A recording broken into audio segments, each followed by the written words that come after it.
Hey everyone, Golden Ninja 3000 here again. Today I'm comparing the two Disney castles that LEGO has made in recent years.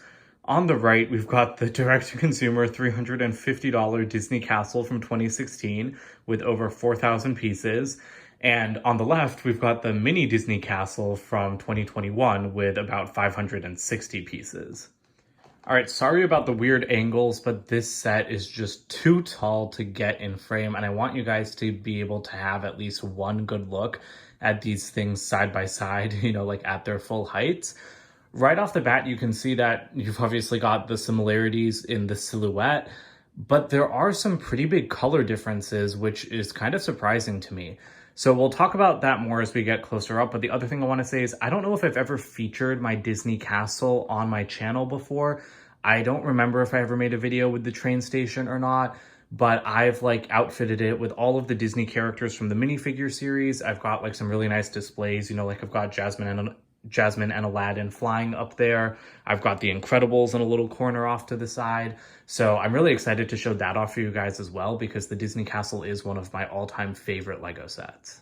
All right, so now we're gonna zoom in a little bit closer. One thing is that the 2021 set is on a black stand, and I should mention, it also comes with a Mickey minifigure. This is a version with eyebrows, whereas the version that came in the set in 2016 doesn't have eyebrows, which is much more normal, and he also has much nicer pants because he gets like a tuxedo little waistcoat piece. So I like to keep all of the minifigures just right up here, kind of greeting the visitors to Disneyland, even though, no one's actually coming. But yeah, so the 2021 castle is on this really smart black base. It reminds me of an architecture set actually. And I did do a separate review on this, so you can check that out if you want to see the full story here, because this does have an interior, which you can barely glimpse through its archway, but I'm not going to be showing it in this video because it's just too hard to access. So at the lowest level, one big difference with the walls are that, first of all, the mini version has a lot more gold, which did kind of surprise me. I wasn't expecting that much gold with all these binocular pieces and everything, and I don't know how much I like it. I think it looks really nice on the smaller castle, but I definitely like how little gold the larger one has. And then the other big difference is the roof color. The smaller one has this opalescent satin translucent regular blue, whereas the larger set just has a plain dark blue. I'm surprised that LEGO didn't go, maybe not with dark blue on a set this small, because I think dark blue would be too dark on something of this size. But I'm surprised that they didn't go with a solid color and that they actually added this satin one. But I think, again, it looks really nice. It makes this castle really shine. And I'd say that's the biggest difference between the two. This one just looks like a real world representation of the big one. You could imagine your minifigures walking up to this castle like they're in Disneyland. But this one looks, like an idealized version of it a little bit, like a cleaner version, one that's a little bit more fancy. This one seems more like a fairy tale to me, in my opinion. This seems like something that you would see in a Cinderella movie, and this seems like something that you would see at Disneyland. You do have the clock on both castles. Over here, it's an exclusive printed dish, although I think that was reused later, and I've got Stitch hanging out on that little balcony. Meanwhile, on this version, it is another exclusive printed piece. This is in drum lacquered gold, so it looks really nice. And then the balcony that Stitch is on is just represented in the print, but I think that looks pretty good. Moving around to the side, I don't think this wall is represented in the best way on the miniature version. So we have the big turret that's represented over here, but then we do have a small break, the wall gets lower and then you have a smaller turret, which LEGO has tried to achieve here, but I just don't love the way it looks. I think this turret looks way too close to this one, just based on, the sizing here. Compare it to the other side. You have the same gap between the two turrets on each side, but on the mini version, the gap is much smaller, and I don't love that. And then you also have this boxy, crenellated wall, which I'm assuming would be off here on the normal castle, because of course, the larger castle is cut in half. It doesn't continue, but this version continues all the way around. The other thing that I don't love is the side, of the tower. I mean, I'm gonna have to move this up a bit, and that gives you a good look at my Incredibles display. But you have this little turret off to the side here, which I think is supposed to be this one on the smaller piece, but then you also have like this area, which you don't see on the larger one. Sorry if that was a little bit out of frame. So yeah, I don't think it's like a perfect miniature representation, but I think that's also because this one is working more off the real castle than off the Lego set.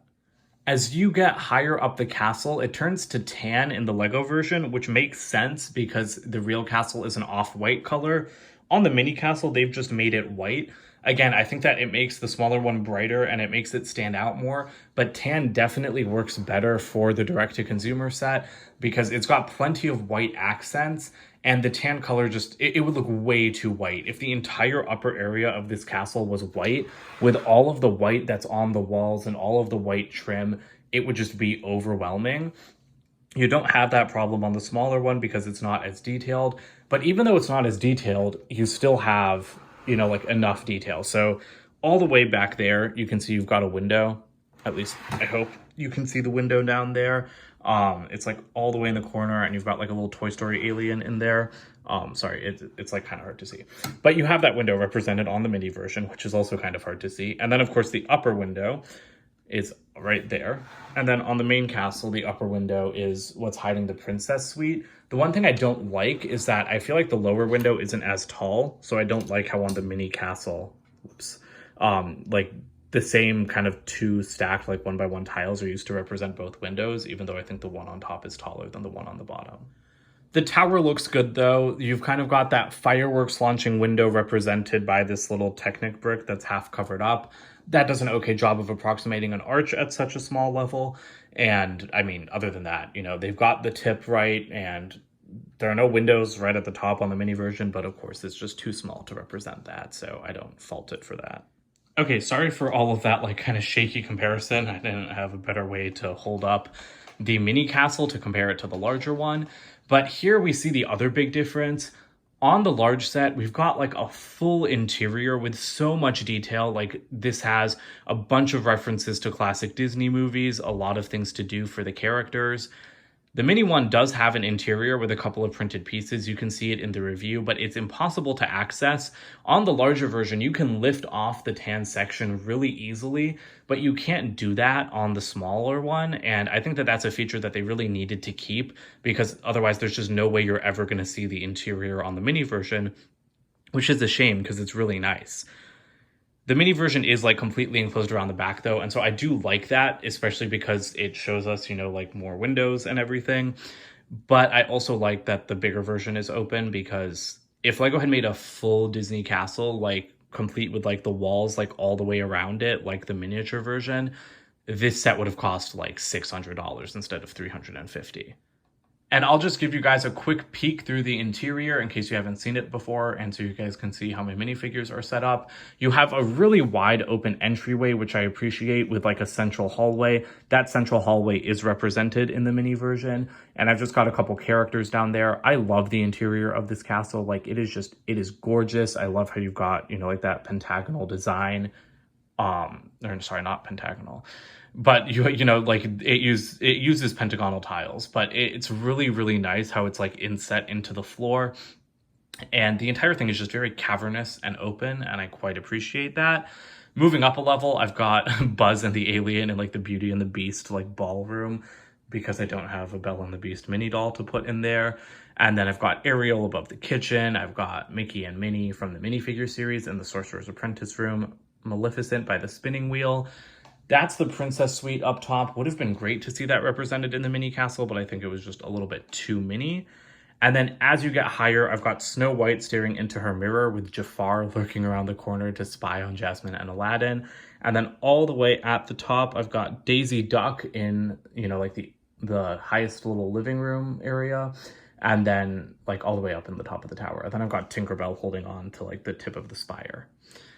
And I do have like Ursula off to the side, and there's a bunch more characters behind like this area, so I'll just show you guys that as well. So again, the tan upper part of the castle comes off really easily. I wasn't going to take it off, but I do actually have a lot of stuff back there. So here, whoops, don't want to drop it, but it's quite heavy, and it only rests on a couple of jumpers, but there you go. Now it's off, and you can see everything that's going on, like where like that's usually hidden. So here's the Incredibles from the other side. I've also got Edna. Kind of forgot about her, to be honest. And then this is the area for Brave, but I don't have a Merida mini doll. We've got Hercules and Hades fighting over here. You should be facing him a little bit more. And then Ursula all the way off to the side here. One of my favorite Disney minifigures. But yeah, I'm just disappointed that the mini castle couldn't do that, because I think it would be really easy and then it would just give you better access to the interior that they didn't have to add, but they added it. So I feel like there should be a way to see it instead of it just being a secret hidden while you build. Because to me, it's too nice to be kept a secret, unlike some other, you know, like hidden things in builds. All right, well, that does it for this comparison turned kind of Disney Castle display showcase. I hope I haven't shown it on my channel before, because then I'm going to have like 2 videos where I kind of walk you guys through my display. But yeah, love the Disney Castle. Super happy that LEGO made a mini version of it. And I think that it is a really great alternative. If you can't afford the larger one, or you don't have the space for it, or whatever the case may be, I think the smaller one is still a really impressive display piece. It might not look like it when you put it up against this castle, because like the tip of its spire barely reaches the base of like one of the turrets, but I still think it's really cute, and I still think people will be really impressed by it if you have the smaller one on display. So don't forget to comment, like, and subscribe, and check out my website, goldenninja3000.com, and I'll see you guys with more videos soon. Bye for now.